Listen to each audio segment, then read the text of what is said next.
Ji pressed her fingers against the holographic display, watching the star systems rotate in the air before her. The map showed thousands of worlds, each one connected by thin lines representing trade routes and travel paths. She had spent 5 years studying these maps, memorizing every detail, but there was something wrong, something that nobody seemed to notice. At the edge of the map, where human territory began, everything simply stopped. No stars, no systems, just empty space marked with 2 words, uncharted territory. It doesn't make sense, she whispered to herself. Jahe worked at the Central Cartography Institute on Valar Prime, the capital world of the Valar Republic. Every day, ships arrived from distant parts of the galaxy, bringing updated maps and survey data. Every day, those maps matched perfectly with what they already had, except for one area. She pulled up 17 different maps from 17 different species. The Krellian Empire's charts, the Zethian Confederacy's surveys, even the ancient Mordak archives. All of them showed the same blank space at the human border, the exact same blank space. Jihi calculated the probability, the chance of 17 independent civilizations all failing to map the exact same region. The numbers were impossible. 1 in billions. This wasn't an accident. This was deliberate. She needed to talk to someone who might have answers. Gateway Station orbited a neutral moon between Valar space and human territory. It was the only place where humans and other species met regularly. Jihi had been there before, attending boring diplomatic conferences. But this time she had a purpose. The station's main hall was full of different species. Tall Krellians with their 6 arms, small furry Zethians chattering in groups, and humans. So many humans. Jihi found the human ambassador standing near a window, looking out at the stars. His name was Taehyun, and he had been stationed here for 8 years. He was young for an ambassador, maybe 40 years old. He always smiled. He was always polite, but there was something in his eyes that made Jihi uncomfortable. "Ambassador Taehyun," she said, approaching him. "May I ask you something?" He turned, and that smile appeared. "Of course, Navigator Jihi. I always enjoy our conversations. Why are there no maps of human space?" She asked the question directly, watching his face. The smile didn't change. "Our territory is accurately represented in all official charts." "No," Jihi said. "It's blank. Every map from every civilization shows nothing beyond your borders." "The same nothing." "Exactly the same." Taehyun was quiet for a moment.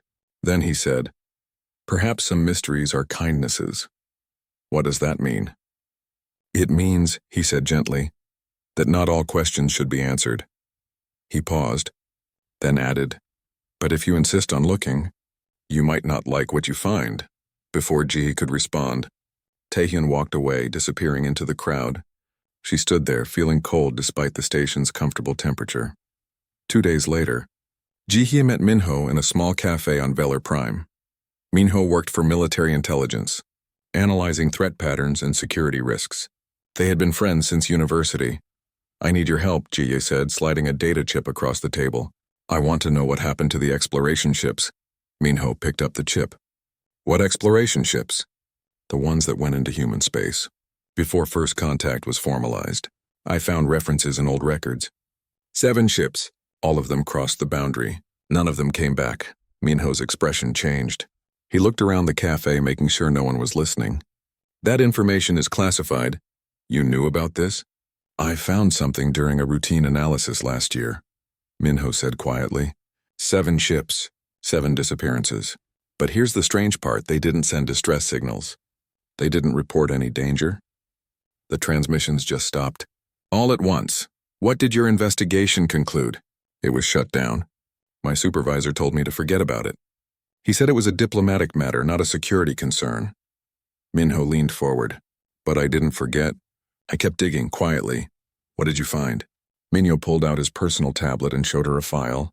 "Myths, ancient stories from dozens of species. They all talk about something called the Devourers or the Endless Hunger, creatures that hunted civilizations across the stars." Jihi read through the stories. They were old, some of them thousands of years old. But they all described the same thing: massive, incomprehensible entities that fed on entire worlds. Species after species had recorded encounters, always ending in extinction or near extinction. "These are just legends," she said. Maybe, Minho said. But here's the interesting part.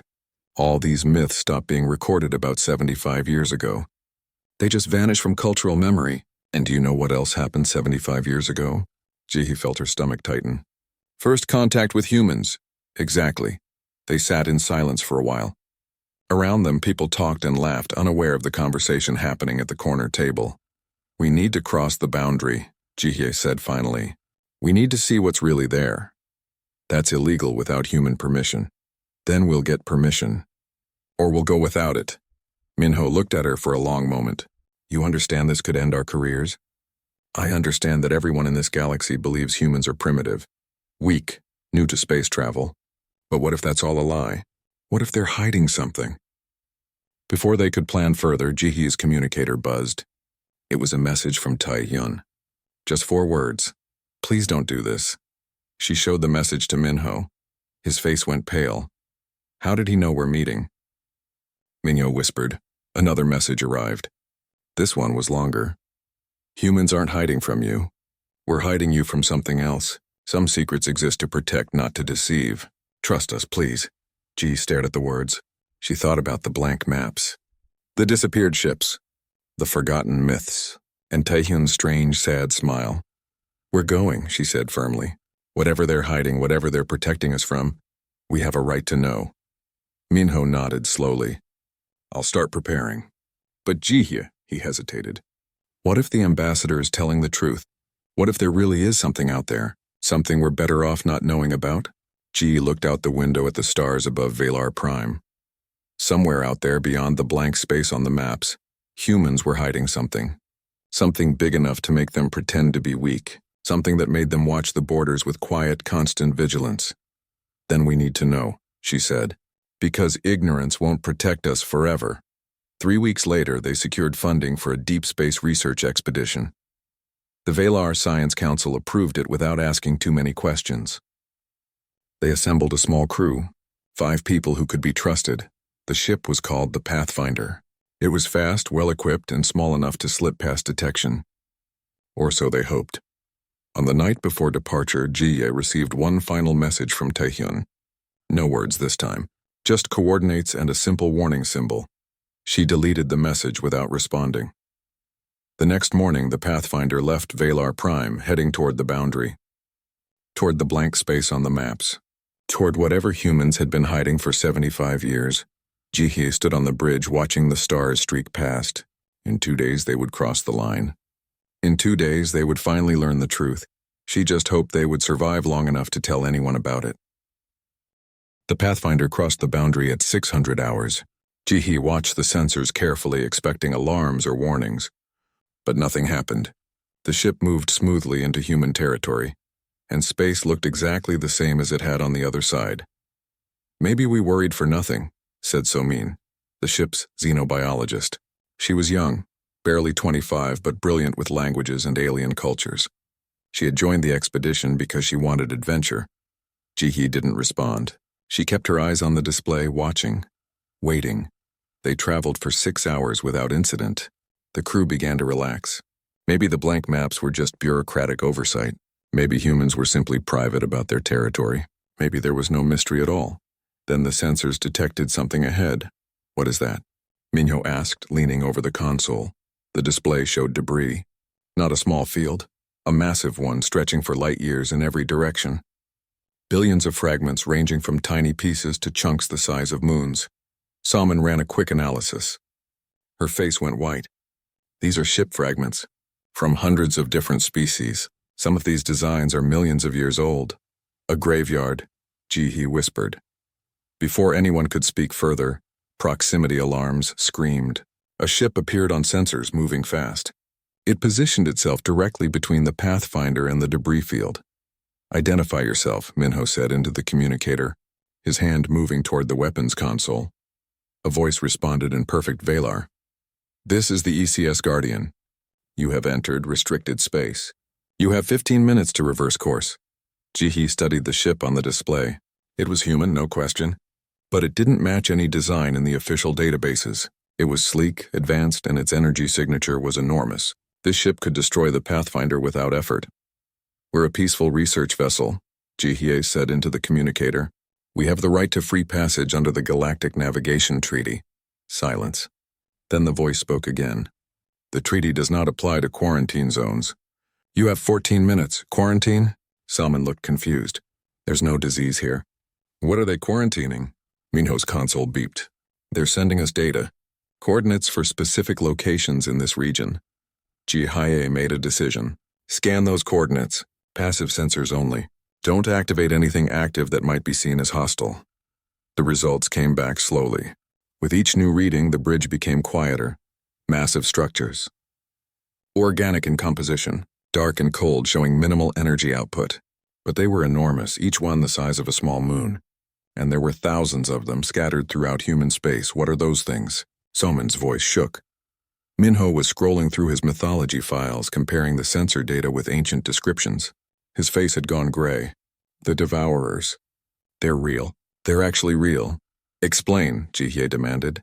"Ancient predators," Minho said, his voice barely above a whisper. "Species that hunted civilizations. The myths say they fed on worlds, consuming everything. Resources, energy. Even the electromagnetic patterns of living minds. They would hunt a civilization to extinction, then move to the next one." The communicator crackled. "Your 13 minutes are now 10. I strongly suggest you leave." "We need answers," Jihye transmitted back. "What are those structures? Why are they here?" Another long silence. Then, "Stand by. Someone wants to talk to you." 5 minutes later, a transport pod detached from the Guardian and approached the Pathfinder. Jihye authorized docking, against the protests of her crew. The airlock opened and a man stepped through. He wore a simple military uniform with no visible rank insignia. He was perhaps 50 years old with tired eyes and a calm expression. "My name is Doyen," he said. "I'm the commander of this sector's Guardian fleet." He looked at each of them in turn. "You wanted to know the truth. Are you prepared for it?" "Yes," Jihye said without hesitation. Doyen sat down at their small conference table. "The structures you detected are living organisms. Ancient, powerful, and incredibly dangerous. We call them sleepers. Your myths called them devourers. Both names are accurate. Living." Soman leaned forward. "Those readings showed almost no biological activity." "They're dormant," Doyen explained. "Hibernating. They've been asleep for approximately 50,000 years, and humanity's sole purpose for the last 75 years has been keeping them that way." He pulled up a holographic display, showing a map of human space. It was covered in red markers, each one representing a sleeping predator. "When we first reached space, we found them," Doyen continued. "We were lucky. They were already dormant. We studied them for decades before we understood what they were, what they could do, and more importantly, what wakes them up." "What does?" Jai asked, though part of her already knew. "Specific patterns in faster-than-light travel signatures, high-energy weapons fire, concentrated electromagnetic broadcasts from large populations.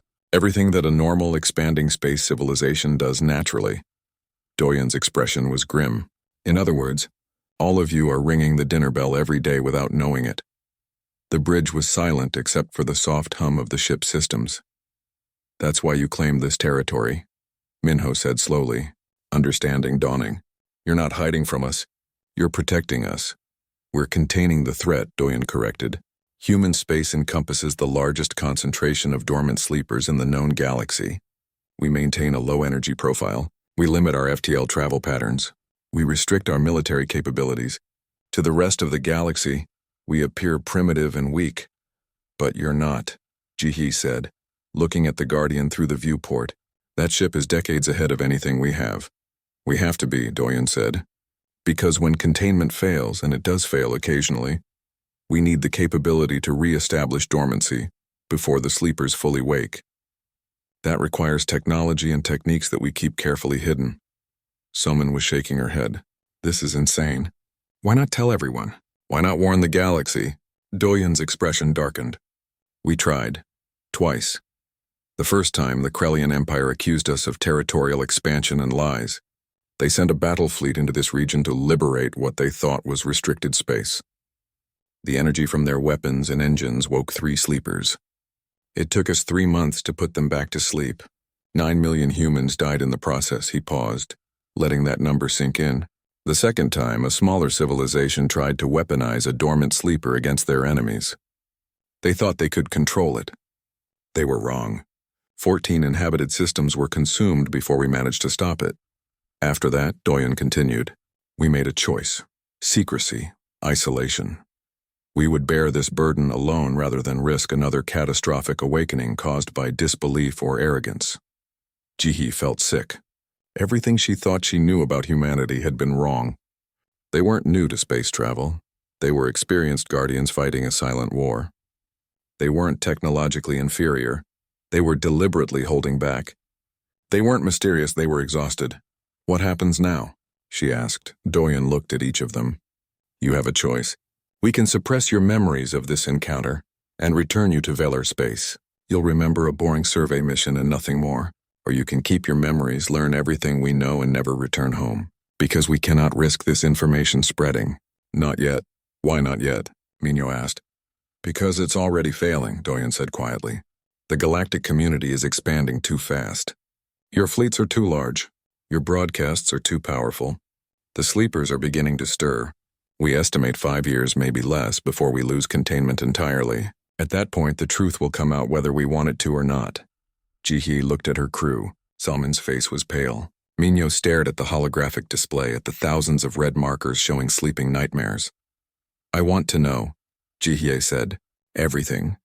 I want to help, Salmon nodded. Me too, Minho took a deep breath. If this is real, if the threat is as bad as you say, then someone from outside humanity needs to understand. We choose truth, Doyen stood. Then welcome to the Guardian fleet. I hope you don't regret this decision.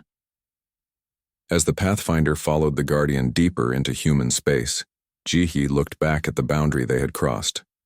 Beyond it, the galaxy continued its normal existence, unaware of the ancient threat sleeping in the dark. Unaware of the humans who stood watch year after year, protecting species that thought them weak. She wondered if 5 years would be enough time to prepare everyone for the truth. Somehow she doubted it. The briefing room aboard the Guardian was cold and sterile. Jihi sat with Minho and Soman facing a large display screen. For the past 3 hours, they had been learning the truth about humanity's hidden war. Each new piece of information was worse than the last. A woman appeared on the screen. She was older, maybe 60, with short gray hair and sharp eyes. My name is Nari, she said. I'm the chief xenobiologist for the Guardian fleet. For the past 20 years, I've studied the sleepers. What I'm about to show you will be difficult to process. The screen changed, showing a 3-dimensional model of a sleeper. Even in holographic form, it was disturbing. The structure was roughly spherical, covered in what looked like organic armor plates. Dark tendrils extended from its surface, each 1 kilometer long. This is Sleeper 7, Nari explained, one of the smaller specimens. It's approximately 400 kilometers in diameter. When active, it generates an energy field that can disable technology within a light-minute radius. The tendrils you see are sensory organs. They detect electromagnetic patterns, heat signatures, and neural activity. Soman leaned forward, studying the image. How do they feed? Nari's expression became grim. They consume everything. Organic matter, technology, even the energy from living minds. They break down civilizations at a molecular level, absorbing the components. What they can't use, they leave as debris.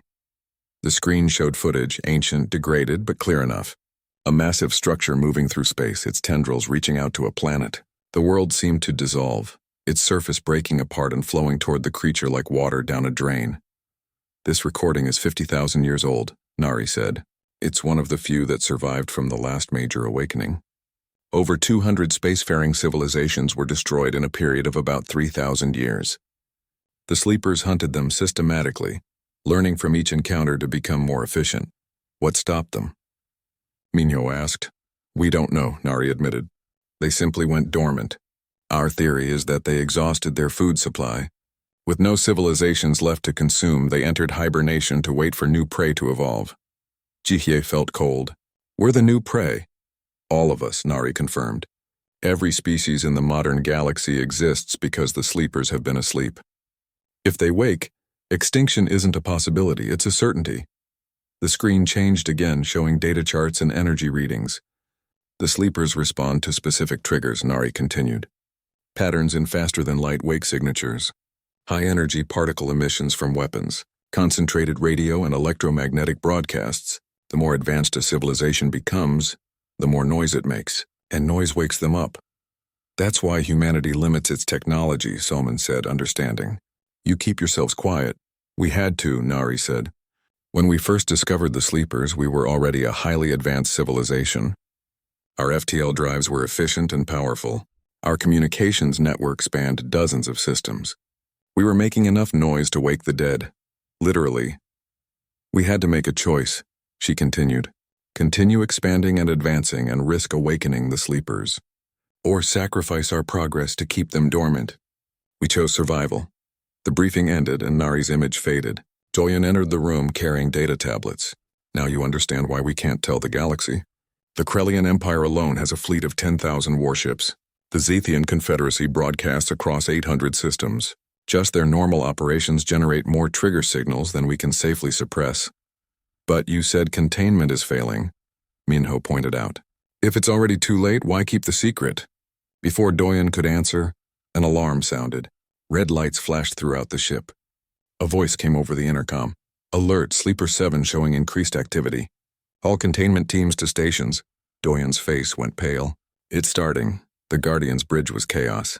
Officers moved quickly between stations, calling out readings and coordinates. On the main screen, a holographic display showed Sleeper 7. The massive structure was glowing faintly, its tendrils beginning to move. What triggered it? Doyen demanded. A young officer looked up from her console. The Velar military exercise near the border. They're testing a new weapons system. The energy signature matches sleeper activation patterns. Minho's face went white. My government. My people are doing this. They don't know, Doyen said, moving to the tactical station. Send a coded warning to the exercise fleet. Maximum priority. Tell them to cease all weapons testing immediately. Sir, that will reveal our capabilities, the communications officer warned. I don't care, Doyen snapped. Send it now. Minutes passed. The sleeper's activity increased. Its surface began to pulse with dark light, and the tendrils extended further into space. Response from the Valar fleet, the communications officer reported. They're calling it a human hoax. They're increasing the test scope.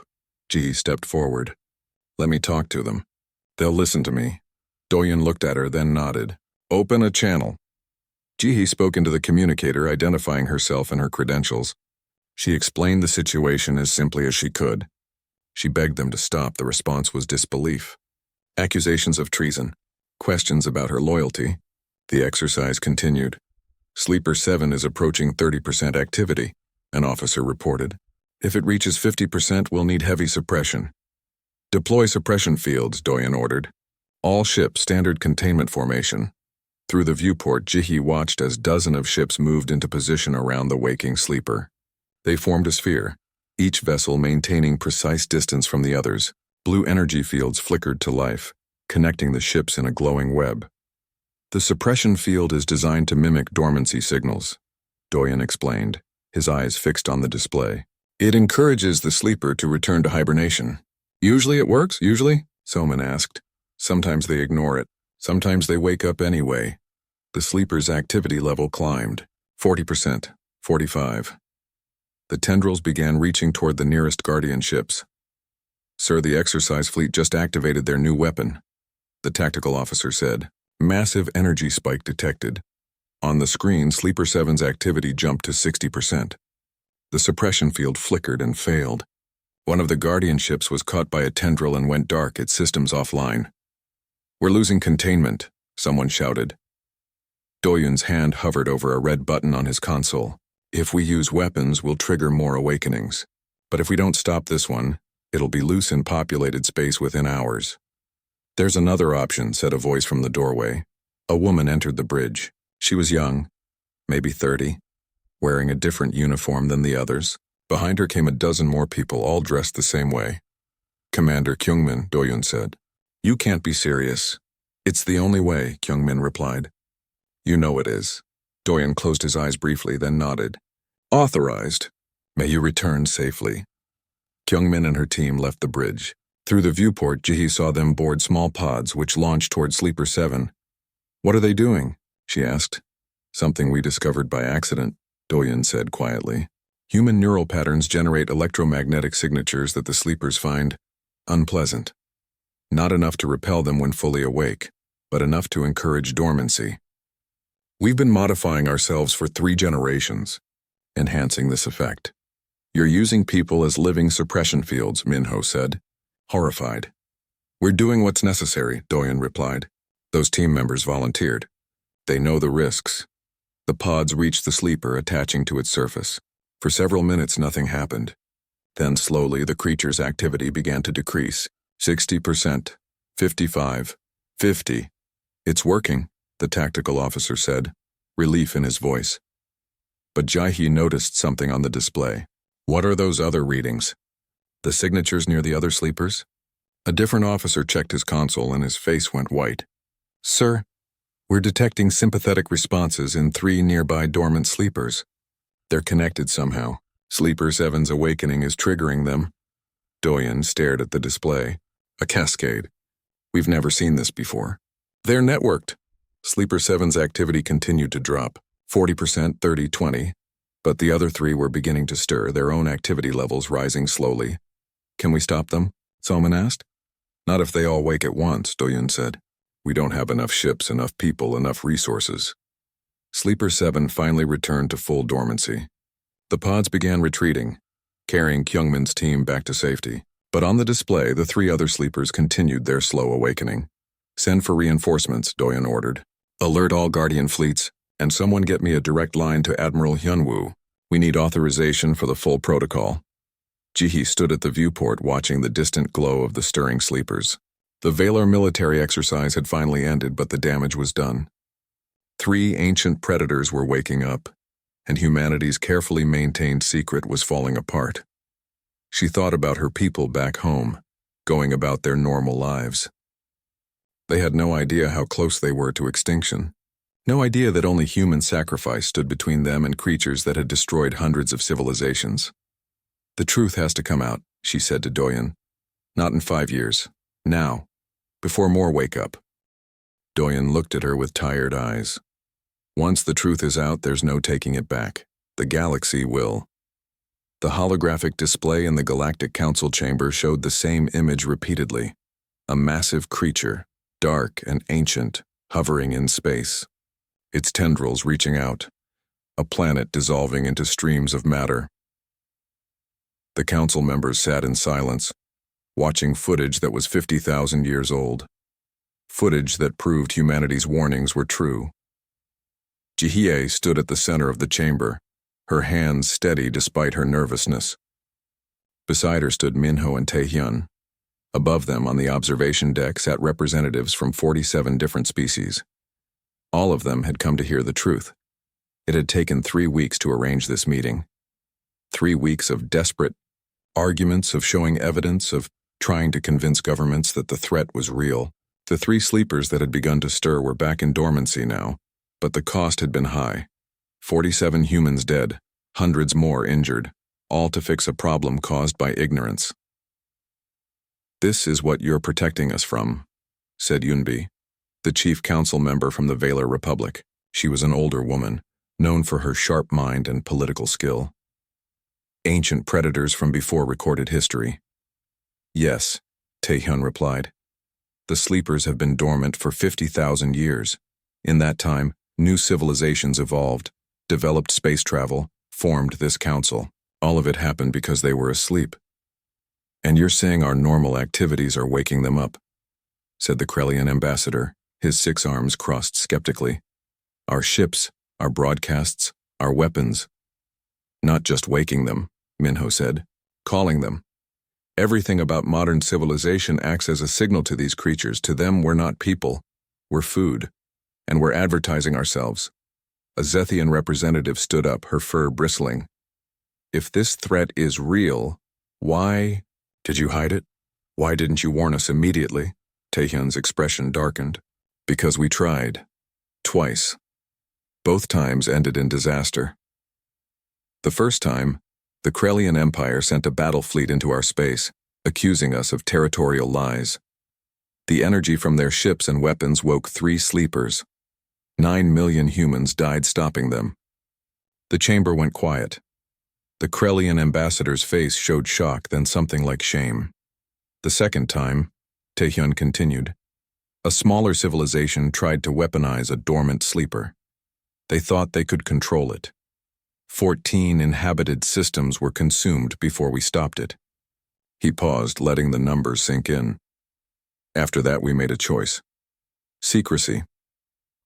We would protect you without your knowledge. Because every time we tried to involve others, more people died. How many? Yunbi asked quietly. How many humans have died maintaining this? Containment? Taehyun looked at her directly. Over 2 million in the past 75 years. Deaths we hid. Sacrifices we never acknowledged. All to keep the rest of you safe. The chamber erupted in noise. Some species demanded proof. Others argued about the implications. A few called for immediate military action. Yunbi raised her hand, calling for silence. I have a question.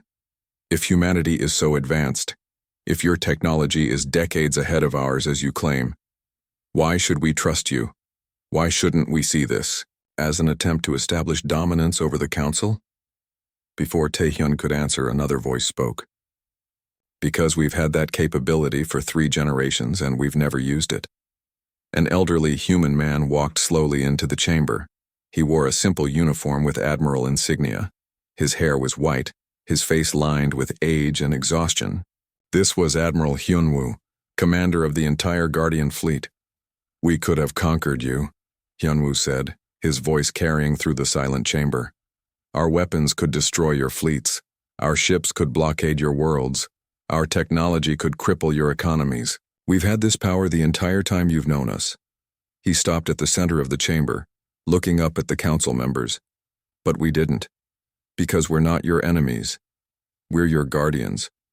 We've been fighting this war alone, dying in silence, so that you could live in peace, and we'd do it all again, even if you still don't believe us.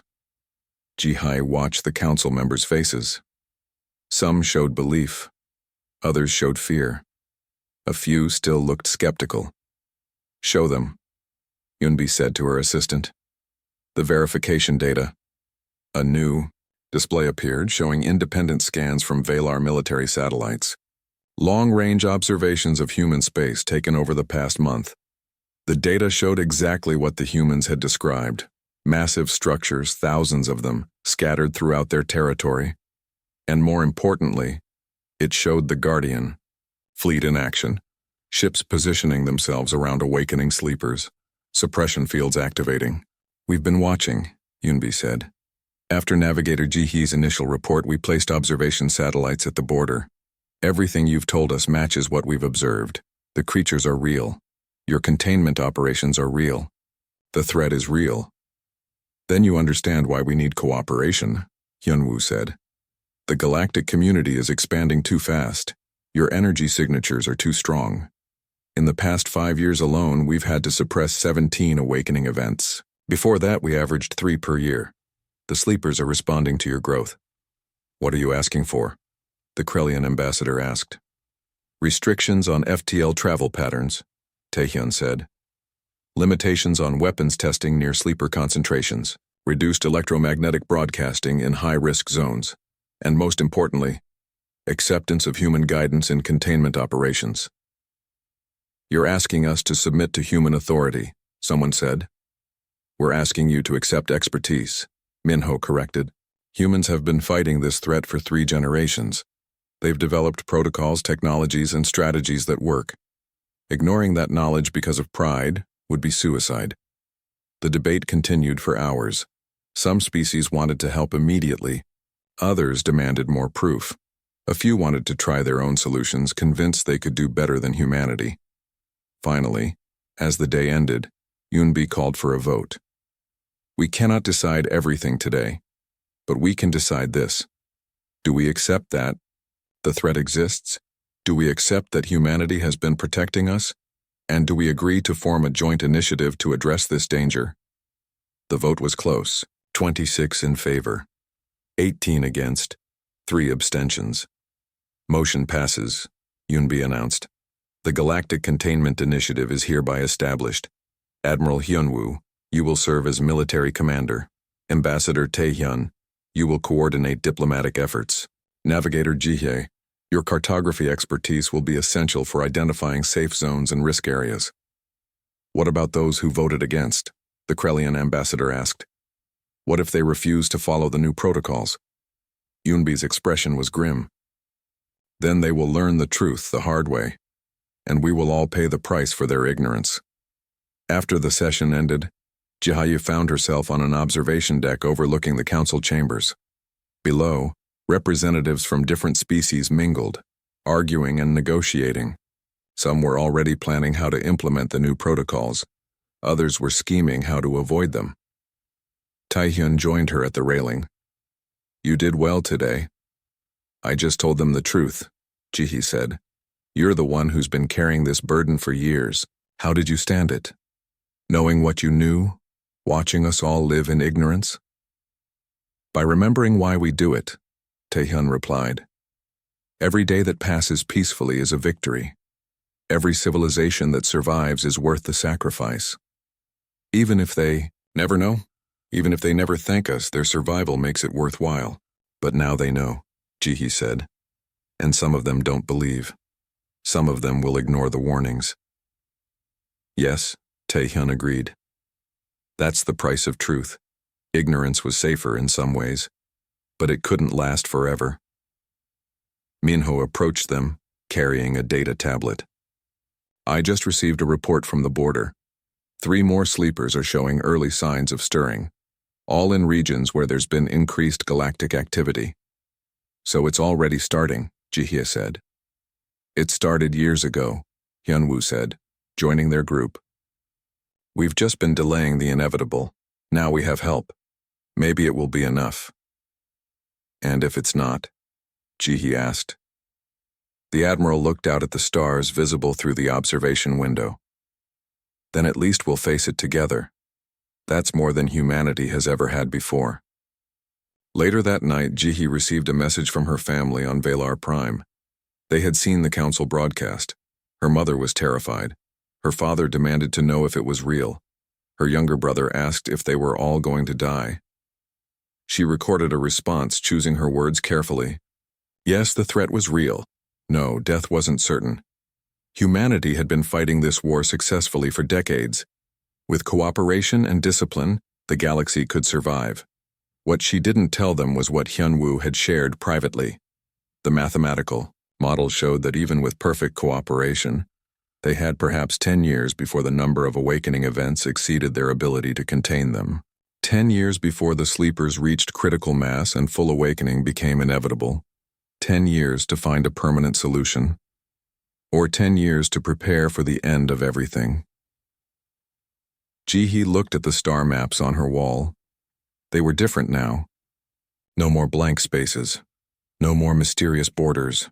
Just red dots marking sleeping nightmares and blue lines showing safe travel routes around them. The truth was out. The galaxy knew its danger, and somehow, that made everything more frightening. 5 years had passed since the truth came out. 5 years of adaptation, argument, and slow progress. The galaxy looked different now, though most people didn't notice the changes in their daily lives. Jihi stood in the new cartography center, watching holographic displays track ship movements across known space. The map she created now served a different purpose. Every route was calculated to minimize energy signatures near sleeper locations. Every trade lane was designed to avoid trigger zones. Another successful containment, said Sujin, her assistant. The young Velar woman had joined the containment initiative straight out of university.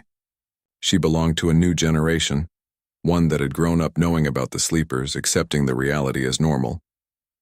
On the display, Jihye watched a mixed-species fleet complete a suppression operation. Ships from 5 different civilizations working together, following human protocols. The awakening sleeper had been returned to dormancy without casualties. That's the 4th successful operation this month, Sujin continued. The training is working. Other species are learning the easy parts, Jihi said. Wait until they face a real crisis.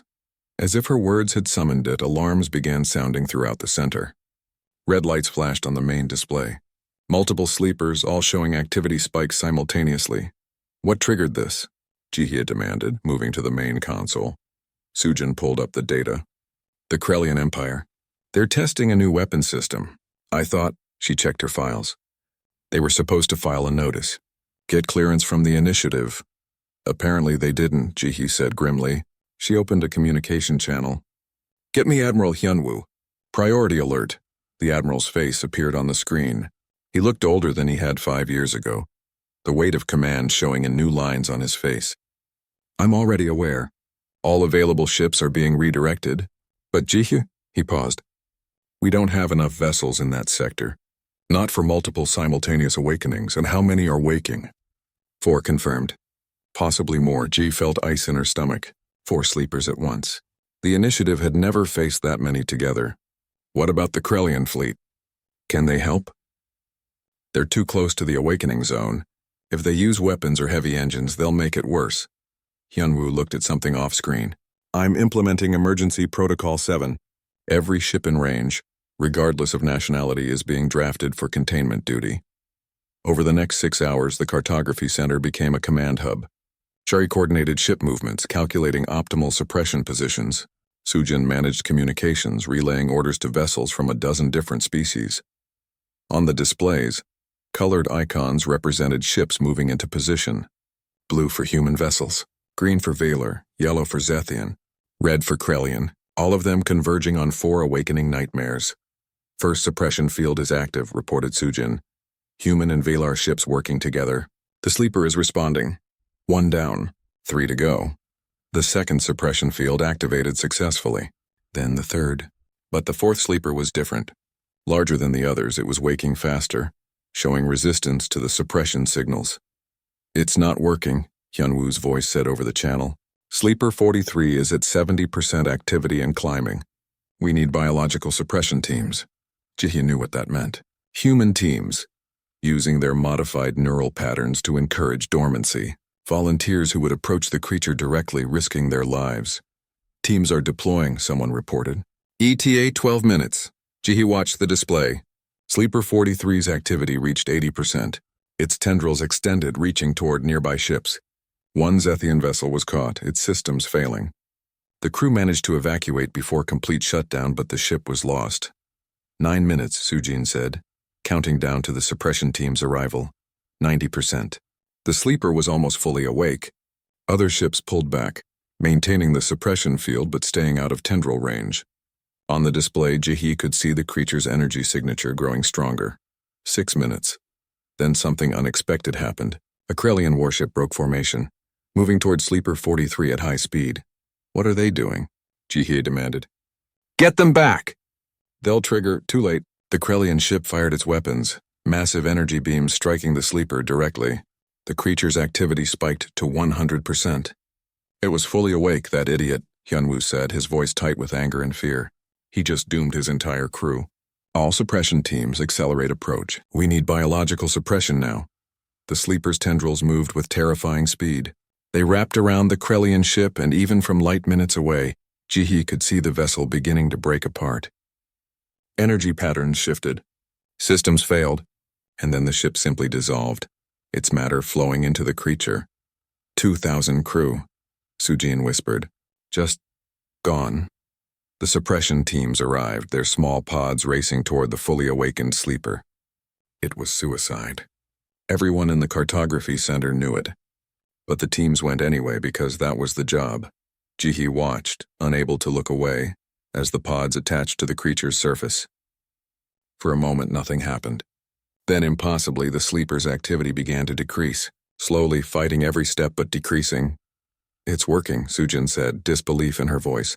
They're actually doing it. 90%. 80. 70. The sleeper resisted, its tendrils thrashing. 1 pod was destroyed, its occupants lost, but the others held position. 60%. 50. The other suppression ships moved back into position, adding their fields to the biological suppression. Finally, after 30 minutes that felt like hours, Sleeper 43 returned to dormancy. The suppression teams withdrew, carrying their dead with them. Out of 47 people who had approached the creature, 31 survived. The cartography center was silent. On the displays, all 4 sleepers showed dormant status. Containment successful. But the cost was visible in the list of casualties scrolling across a side screen. Ji-hee opened a communication channel to the Krellian command. Why did that ship attack? They had orders to maintain position. The Krellian commander's face appeared, showing multiple signs of distress. The captain believed he could destroy the sleeper. He thought human methods were too cautious. He wanted to prove Krellian strength. He proved nothing, Ji-hee said coldly, except that arrogance kills. His entire crew is dead. The suppression teams lost 16 people fixing his mistake, and we're lucky, very lucky, that the awakening didn't cascade to other sleepers. I understand, the commander said. This will not happen again. See that it doesn't, Hyunwoo cut in. Because next time we might not be able to stop it. Next time we all die. The channel closed. Ji sat down, suddenly exhausted. Around her, the cartography center slowly returned to normal operations. Ship icons moved to safe positions. Energy signatures were monitored. Life continued, but something had changed. Ji-hee could see it in Sujin's face, in the expressions of the other staff members. They had just witnessed what happened when someone ignored the protocols. They had seen the price of arrogance. Later, Ji-hee met with Minho in a small cafe near the center. He looked as tired as she felt. The Krellian government is furious, he said. Not at their captain, at us. They're claiming we didn't provide adequate warning about the dangers of active weapons. We've been warning them for 5 years, Ji-hee said. They just didn't listen. Some people won't listen until disaster forces them to, Minho replied. But maybe today changed that. Maybe watching their own ship dissolve will make believers out of skeptics. At the cost of 2,000 lives, Ji-hee said bitterly. Better 2,000 than 2 billion, Minho said. That's what Hyunwoo told me. Every death teaches a lesson. As cold as that sounds, it's true. The galaxy is learning. Slowly, painfully, but learning. Ji-hee looked out the cafe window at the stars above. Somewhere out there, thousands of sleepers rested in darkness, and around them a mixed fleet of ships kept watch. Human, Velar, Zethian, even Krellian. Different species working together, united by necessity. Do you think we'll survive? She asked. Long term, I mean. Can we really keep them asleep forever? Minho was quiet for a moment. I think we have a chance. 5 years ago, humanity was fighting alone. Now we have help. Other species are developing their own suppression technologies. Some are even volunteering for biological modification programs. It's not just a human burden anymore. But it's still mostly humans dying, Ji-hee pointed out. For now, Minho agreed. But that's changing too. Today, 16 of the suppression team members who died were non-human. Velar, Zethian, even 2 Krellians. They volunteered. They knew the risks. They did it anyway, Ji-hee thought about that. Volunteers from other species, willingly risking their lives to keep the sleepers dormant. It wasn't humanity's war anymore. It was everyone's war. Maybe that's the real victory, she said. Not defeating the sleepers. Just getting everyone to fight together. To share the burden. Humanity fought alone for 75 years, Minho said. Now for the first time they have allies who understand. Who help, who sacrifice. That has to count for something. Ji-hee's communicator buzzed. A message from Hyunwoo. Good work today. The council wants a full report, but between you and me, we're getting better at this. 5 years ago, today's crisis would have been a catastrophe.